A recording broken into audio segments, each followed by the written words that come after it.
Bonjour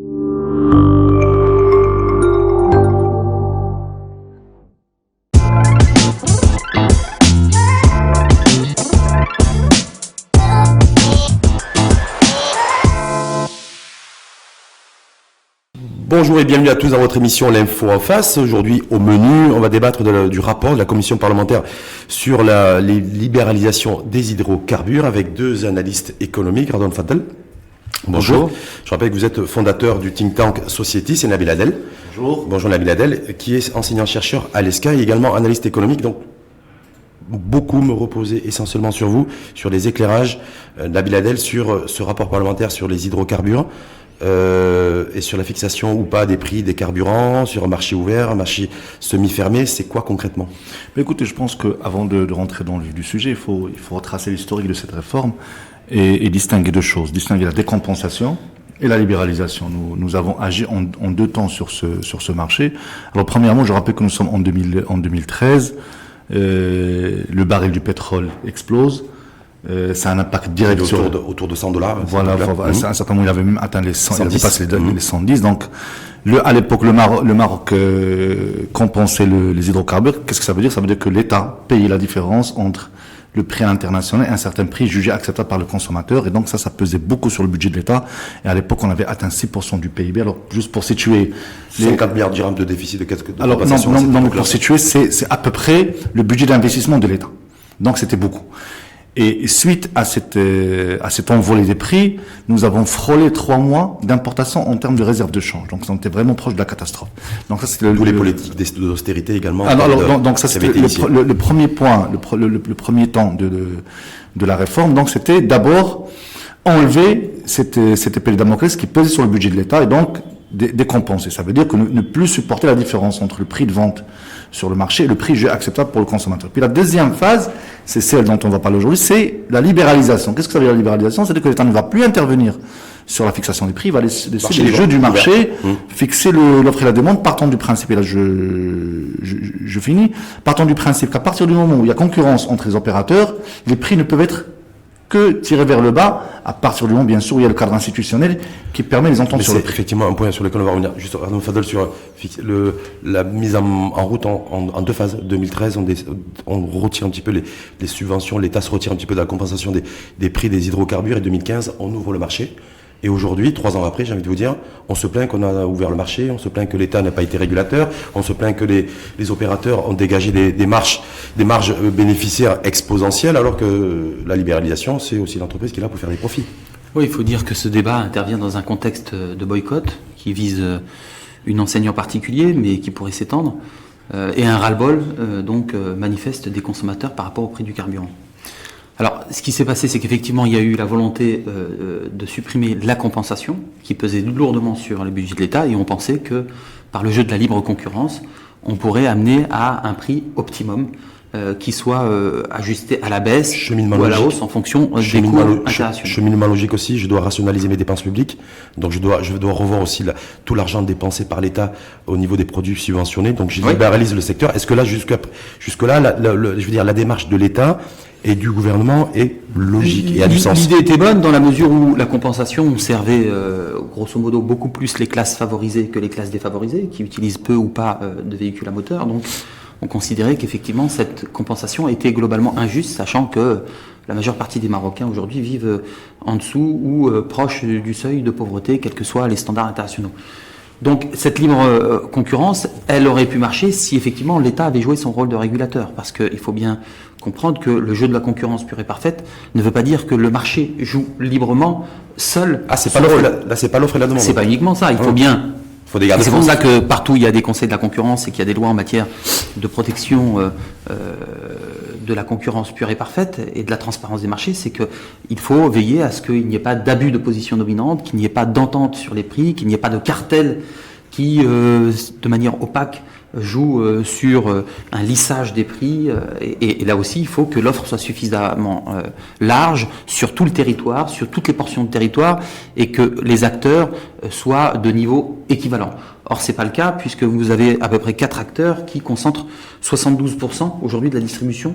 Mais la problématique aujourd'hui, du super et du diesel au Maroc. La problématique aujourd'hui, c'est d'avoir libéralisé, donc l'État était dans son rôle, ou c'est de ne pas avoir accompagné cette libéralisation. Non, c'est l'accompagnement qui pose problème. Parce que si vous voulez la libéralisation, même s'il peut s'agir d'un produit hautement sensible et stratégique, la libéralisation, elle accourt partout dans le monde. Simplement, effectivement, il faut veiller à ce que cette libéralisation soit accompagnée, régulée, encadrée.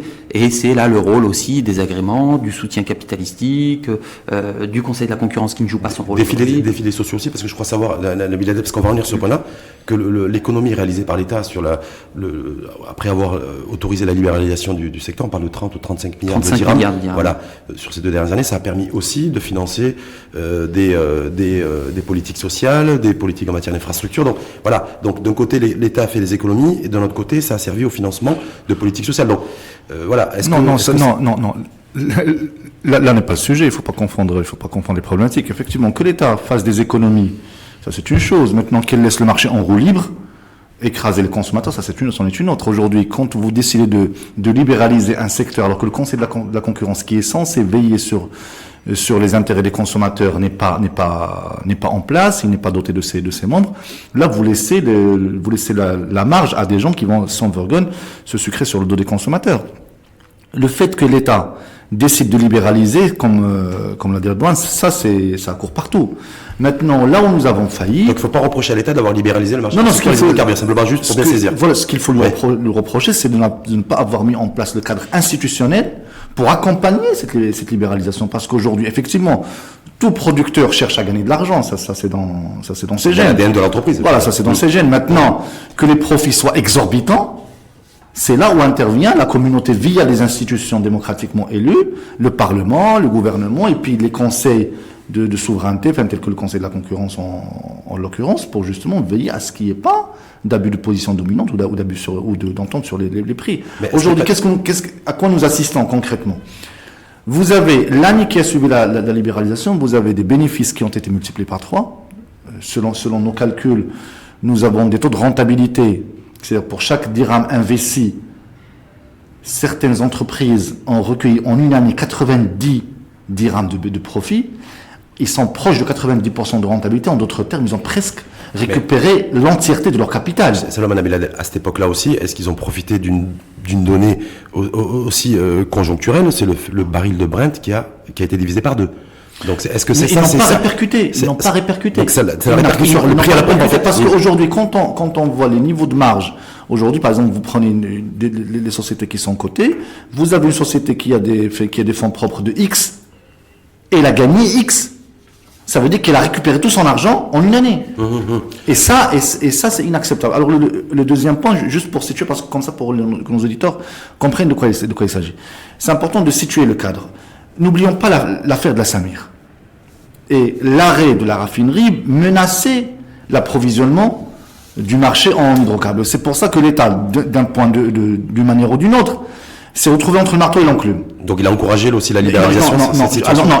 Il a fait la libéralisation, mais il était dans une situation où de peur de perdre les approvisionnements stratégiques pour le marché, il a dû soit fermer les yeux sur certaines pratiques, soit au moins ne pas aller regarder dans le détail là où ça faisait mal, sachant que l'opinion publique tirait la sonnette d'alarme depuis des années. On n'a pas besoin d'avoir fait de grandes écoles pour voir que le prix du baril baissait au niveau international et que chez nous, il n'y a pas de répercussions. En revanche, quand il augmentait, on répercutait systématiquement à la pompe. Il y avait un problème. Je voudrais soulever une problématique, c'est qu'apparemment, il y aurait eu 2 rapports différents. Oui. Un premier rapport, donc même si la commission parlementaire, il a dit qu'il y a un seul rapport, mais bon, voilà, un premier rapport qui a fuité et qui reprendrait des données sensibles relatives aux marges, à l'évolution des marges des distributeurs de carburant, et ensuite un rapport plus édulcoré, c'est celui qui a été publié, dans lequel on, si vous voulez, charge la barque vis-à-vis de l'État, du rôle de l'État, des banques, etc. Et on, si vous voulez, on ménage un peu plus les distributeurs de carburant. Donc cela pose 2 questions. Quid des marges et de l'évolution de ces marges? Parce que pour les reconstituer, il faudrait avoir l'ensemble de la chaîne de coûts de revient, c'est-à-dire les prix d'achat. Or, on voit que certaines sociétés ont constitué des filiales à l'étranger pour acheter donc des produits raffinés. Donc ça veut dire qu'il peut y avoir un effet de prix de transfert. Et tous les opérateurs achetaient du Brent raffiné, on est d'accord. Ouais. Mais quand vous l'achetez via une société écran, quid du prix? Est-ce que c'est le prix juste? Est-ce que c'est le prix qui a été augmenté, abaissé par rapport au prix réel? Donc si vous voulez, pour reconstituer la marge réelle, il faut prendre en compte les facteurs de distribution, les coûts de stockage, les coûts portuaires, etc. Et ça, c'est relativement difficile. Sachant qu'en plus, il y a des sociétés écrans qui peuvent constituer aussi un moyen opaque pour masquer les marges réelles. Alors, les marges, elles ont considérablement augmenté après la libéralisation. Nabil en parlait. On a eu une augmentation de près d'1 dirham jusqu'à 1,50 dirham. On avait une marge légale qui était fixée du temps de la compensation à 0,60 centimes, 60 centimes par litre. Et on a vu que tout de suite après la libéralisation, on a eu des marges qui ont doublé, triplé. Mais est-ce que simplement, il y a un point qui me paraît important, je ne sais pas si vous les experts, hein, à cette époque-là, depuis la libéralisation, on a eu un baril de Brent qui a varié entre 40 et 50 $ le baril. Donc du coup, est-ce que c'est pas ça aussi qui a contribué fortement à accroître les marges d'un secteur qu'on a libéralisé? Donc, oui, mais dans un jeu de concurrence pure et parfaite et dans un jeu où chacun joue son rôle, normalement vous avez une élasticité à la baisse du prix en fonction des cours internationaux, ce qui n'a pas eu lieu. Ça veut dire que la concurrence n'a pas joué son rôle. Parce que si vous êtes dans un marché concurrentiel où vous avez peu ou prou des acteurs de rôle, de poids similaires, avec un maillage territorial, là aussi où vous retrouvez l'ensemble des enseignes, par exemple sur certaines autoroutes ou sur certains grands centres urbains, on voit qu'il y a certaines enseignes qui sont plus présentes que d'autres. Et donc si vous aviez un maillage, si vous voulez une diffusion plutôt atomistique, vous auriez dû avoir un lissage des prix, abstraction faite d'une entente ou d'un abus de position dominante. Or, on a vu que malgré la baisse du cours international, les prix n'ont pas baissé fortement. Donc ça veut dire qu'il y a eu une marge indue qui a été comptabilisée au profit des distributeurs. Donc ça veut dire quoi, Nabil Adel? Ça veut dire que toutes ces marges en fait se sont faites sur le dos de chacun d'entre nous? Parce qu'on a oui, tout à fait. C'est ça, en fait. Oui, tout à fait. Si vous cherchez une réponse par oui ou par non, voilà, la réponse est ça. Donc ça, si je dis d'un côté l'État fait les économies, l'État c'est nous aussi, c'est la collectivité, et d'un autre côté, on a été contributeur aussi parce qu'on a payé le carburant peut-être à un prix trop excessif. Mais quand je vois de près le rapport qui a été présenté hier au Parlement, c'est de se dire aujourd'hui, voilà, effectivement il y a des choses qui ont été faites. On va essayer de veiller, nous, à plus encadrer, peut-être à plafonner les prix. Il y a un certain nombre de recommandations, même s'ils n'ont pas été effectives hier, parce qu'il y a une nouvelle séance qui va être programmée pour ça. Ça veut dire, comment on fait aujourd'hui? L'État, sachant que l'État aujourd'hui a dit la libéralisation, on maintient, on bouge pas là-dessus. Non, la libéralisation, c'est une décision qui est sage. Il faut pas revenir dessus. Maintenant, c'est l'accompagnement qui pose problème. Moi, je voudrais revenir à une question plus fondamentale, c'est sur le rôle des institutions dans cette affaire. Naturellement, on a eu une commission de parlementaires qui a estimé avoir fait le travail. Nous aurions souhaité qu'il y ait des hearings, c'est-à-dire qu'on ramène des gens, des audiences publiques, les responsables de ces sociétés, pour s'expliquer devant les Marocains et que les députés posent des questions sur ces marges, sur ces tarifs qui ont généré des montants colossaux. Je rappelle que les chiffres qui ont circulé ça et là, on parle de 7,5 milliards de dirhams rien qu'en 2016, et si on prend le cumul, c'est 17 milliards de dirhams. 7 milliards de dirhams, c'est beaucoup d'argent. C'est beaucoup d'argent, surtout dans un pays où on a besoin de beaucoup d'infrastructures et de beaucoup d'efforts. Maintenant, votre question qui est importante à mon sens, c'est que faire maintenant? Comment ça se passe? Comment ça se passe? Vous avez deux niveaux d'action. Le premier niveau, c'est comment récupérer cet argent. Il faut qu'il soit récupéré, d'une manière ou d'une autre. C'est-à-dire l'argent qui a été pris aux consommateurs. Si on estime qu'il y a eu des manœuvres qui sortaient du cadre légal, c'est une entente sur les prix ou autre. Ça ne figure pas dans le rapport. Hein. Je vous dis, il faut aller plus loin. Donc, de deux choses l'une. Soit on maintient le prix à un certain niveau. On plafonne le prix. On le plafonne pour permettre aux Marocains de récupérer leur argent. Les 17 milliards de dirhams. Soit on taxe les surprofits qui ont été générés grâce à cette situation et que le rapport a pu chiffrer avec plus ou moins de précision. Donc ça, c'est le premier élément. Le deuxième élément, c'est réactiver pour qu'on n'ait pas l'impression que nous sommes sur une campagne. Il faut qu'on réactive les instances qui permettent de réguler le marché. Un conseil de la concurrence n'a aucun sens dans une économie où il y a de la concurrence. Ça n'a presque aucun sens parce que il y a de faibles chances qu'il y ait une entente entre les producteurs, et puis il n'y a personne pour abuser d'une position dominante.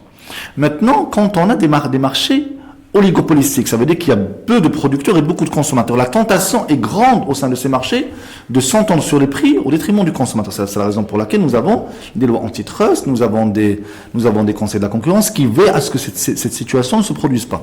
Je rappelle que dans certains cas, et même au Maroc, on paye jusqu'à 10% du chiffre d'affaires qu'on peut taxer si on estime qu'il y a un abus de position dominante, une entente sur le prix, ainsi de suite.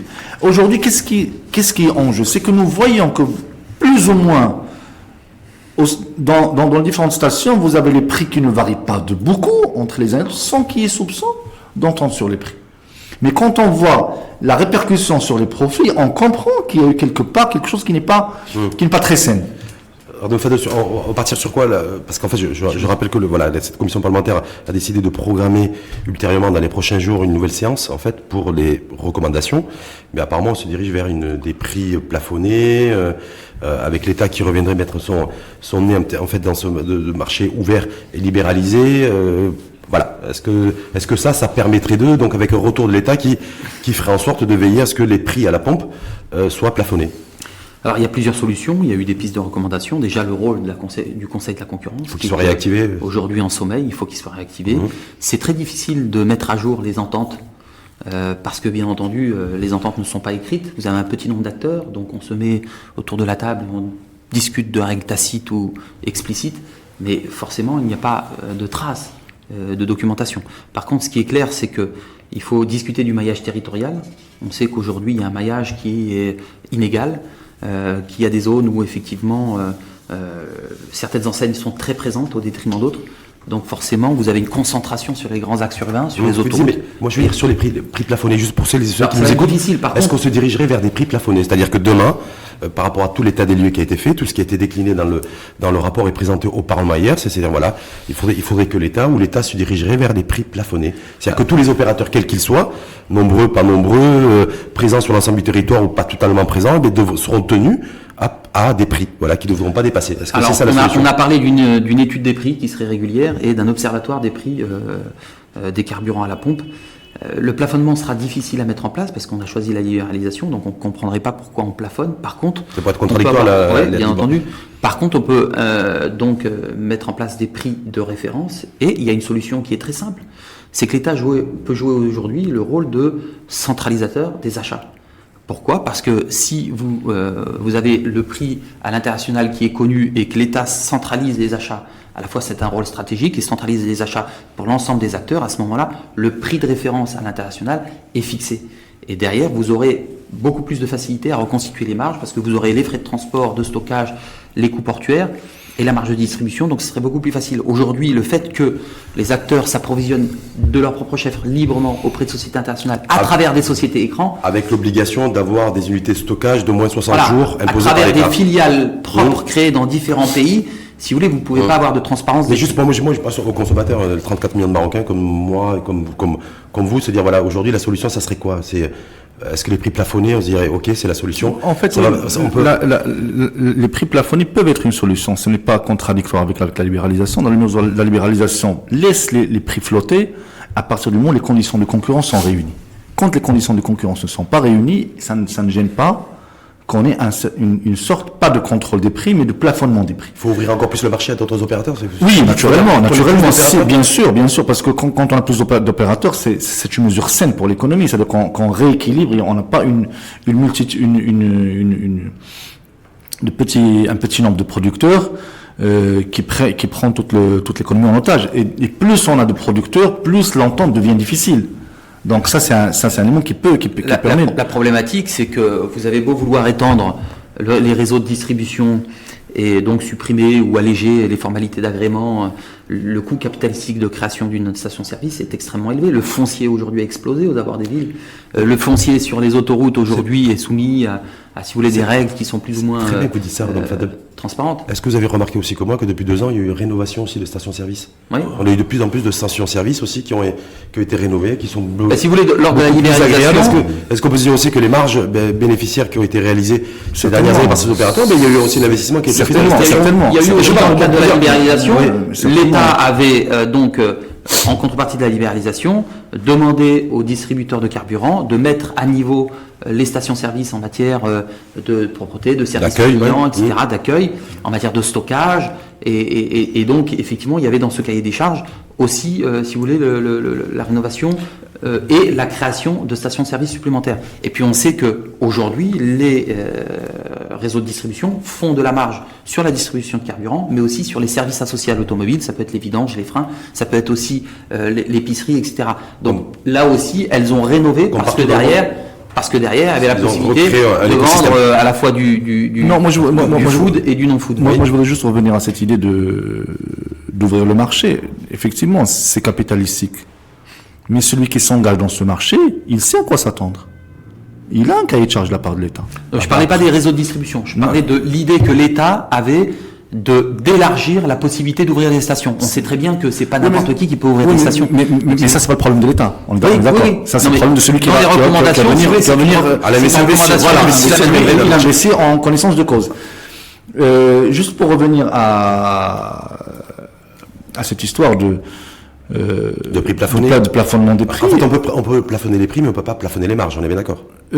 Ça revient au même. Si vous plafonnez les prix, c'est par déduction, par ricochet, vous plafonnez les marges. Ça, il va sans dire.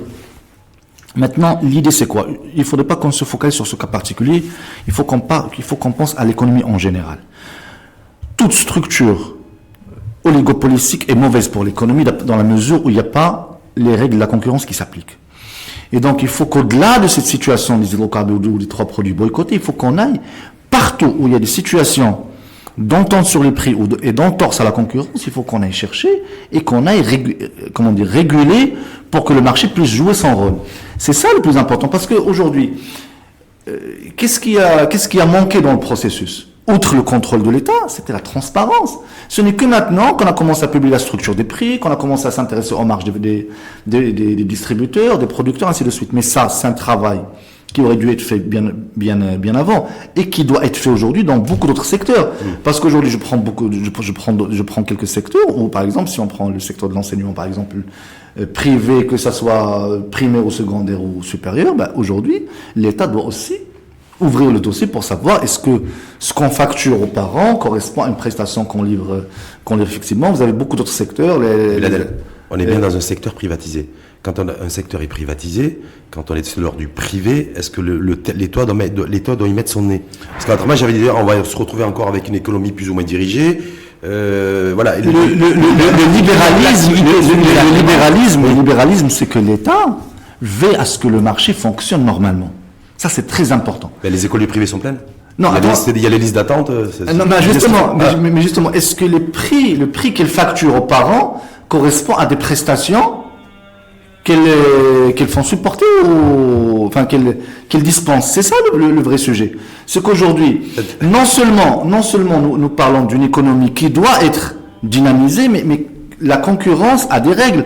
Ce n'est pas parce que je libéralise que je dois fermer les yeux sur toutes les pratiques de marge indécente, chacun fait ce qu'il fixe les prix qu'il veut. Tant que je n'instaure pas des marges qui reste décent, parce que dans une économie libérale, c'est quoi une marge décente? C'est la marge qui vous permet de gagner votre coût du capital, c'est tout. Aujourd'hui, quand vous avez des entreprises qui gagnent du 90% de taux de rentabilité alors que leur coût du capital est du 11%, ça leur fait une rentabilité énorme, une surrentabilité qui est énorme. Et c'est ça le rôle de...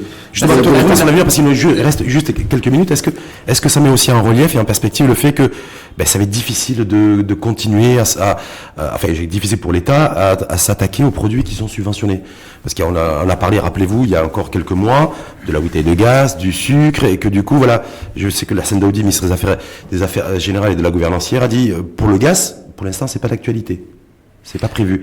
Mais est-ce que là, du coup, ça va être compliqué aussi pour l'État de poursuivre sa politique, parce que je rappelle qu'il a pris aussi des engagements auprès d'organismes internationaux, de se retirer en matière de subvention de certains produits comme le gaz ou le sucre. Non, je pense que par contre, ça se fera sur des modalités, peut-être un cahier des charges différent, mais qu'il revienne sur cette libéralisation, je pense que ça va être difficile. Je voudrais revenir sur le point par rapport aux établissements. On n'est pas spécifiquement dans la même situation. Là, on parle d'un secteur hautement stratégique parce qu'il influe sur le transport, sur l'activité, puisque c'est l'énergie phare utilisée au Maroc. Donc, il y a une donnée stratégique majeure pour l'économie du pays, pour sa compétitivité et pour le climat social qui est importante. Par contre, vous avez 4 acteurs qui font 72% de l'activité de distribution. On n'est pas dans un schéma similaire dans l'enseignement. Et donc, on est aussi dans un secteur où l'État dit qu'effectivement, l'activité est libéralisée, mais derrière, vous avez des agréments, des barrières à l'entrée, un chaînage, c'est-à-dire une distance entre stations. Donc, forcément que l'État doit jouer son rôle dans la mesure où l'activité est soumise à agrément. Ensuite, j'y reviens, reconstituer la marge, c'est extrêmement difficile. On nous dit que du temps de la compensation, les marges des distributeurs étaient de 60 centimes. Bon, là aussi, qui le dit, comment on a décortiqué la chaîne de constitution du prix, là aussi c'est extrêmement difficile. Je vois qu'on a expurgé des données sur les marges. Moi, je pense que si on ne centralise pas aujourd'hui l'achat des carburants à l'international, si l'État ne joue pas ce rôle, avec espèce pour de reconstituer, ben oui, parce que pour reconstituer, si vous voulez, le coût de revient et donc la marge in fine, il faut que l'État joue son rôle. Les principaux opérateurs ont investi aussi pendant la libéralisation sur des infrastructures lourdes pour stocker, parce que c'est un engagement qui figure dans le cahier de charge de l'État sur au moins 60 jours. Donc ils sont déjà investis parce qu'on leur a dit c'est libéralisé, allez-y, le marché est ouvert. Mais moi ma question aujourd'hui, au moment où on parle, on est le 16 mai aujourd'hui.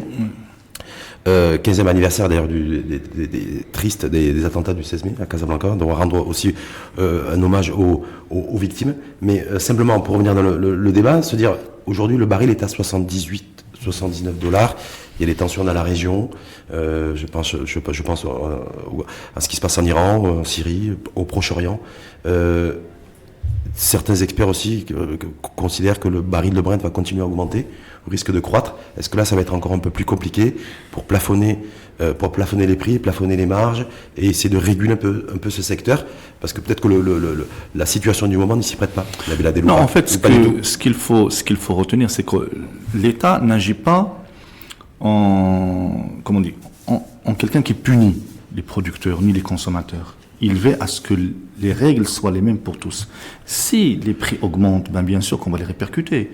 Il faut juste que la répercussion ne se fasse pas sur des marges très importantes. C'est ça l'enjeu. Maintenant, pour l'histoire de la décompensation de certains produits, aujourd'hui, je pense que le gouvernement fait fausse route. Le gros du poids sur le budget de l'État, c'était les hydrocarbures. Parce que là, effectivement, c'était les plus riches qui en profitaient.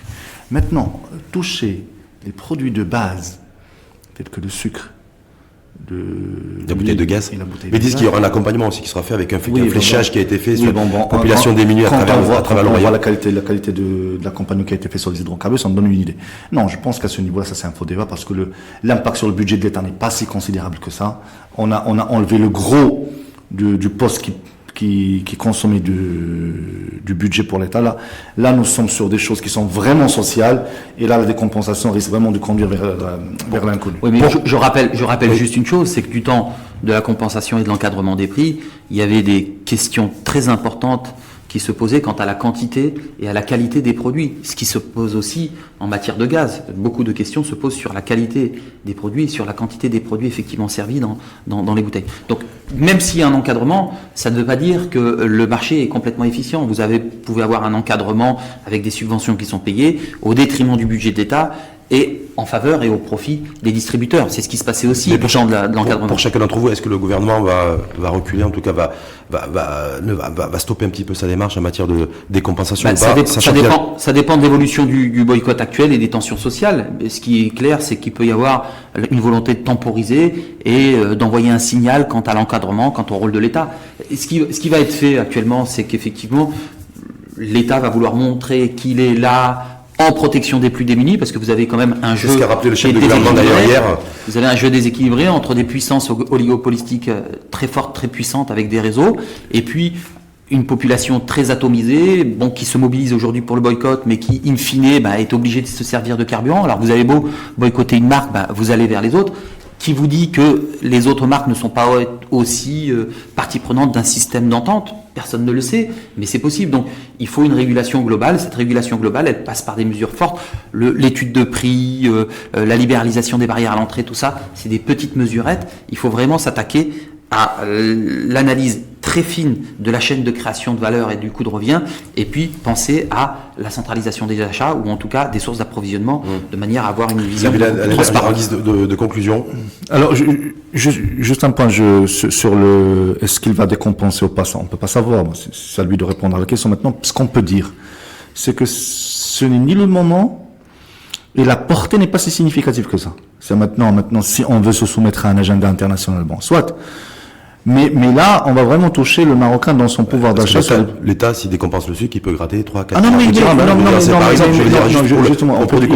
il a d'autres postes où il peut faire des économies. Et certainement pas sur ce poste qui touche vraiment les plus démunis. Hein. Donc en tout cas, c'est pas le moment. C'est pas le moment. Il y a tellement de niches fiscales qui peuvent générer beaucoup plus de recettes pour l'État que de s'attaquer à cette poche. Alors je voudrais juste, avant de conclure, et ça vous permet, c'est quelque chose de personnel. Alors j'ai oublié de le dire au début. Vraiment, je ne peux qu'exprimer ma sympathie et ma compassion pour le peuple palestinien qui est écrasé par une machine de guerre israélienne dans le silence indifférent de la communauté internationale. C'est une honte. Et vraiment, on prie pour nos frères palestiniens. Et on ne peut que condamner dans les mots les plus durs cette machine de guerre israélienne qui s'abat sur nos frères palestiniens. Merci. Bien, en tout cas, on finira là-dessus. Merci pour vos éclairages. Merci pour l'éclairage de Radon Faddel, fondateur du think tank Society, et de Nabil Adel, sur le rapport de la mission d'information sur la libéralisation des hydrocarbures qui a été déclenchée en fin 2015, donc qui a à peu près 2 ans et demi, et qu'il a eu un bilan d'étape. On attend aussi de savoir aussi ce qui ressortira des recommandations, puisqu'il y a une séance qui est prévue dans les prochains jours pour nous dire un petit peu ce que l'État compte faire, et peut-être on aura aussi l'occasion de refaire un débat analytique un peu là-dessus. Merci en tout cas à vous, et merci à vous de nous l'avoir suivi. Merci.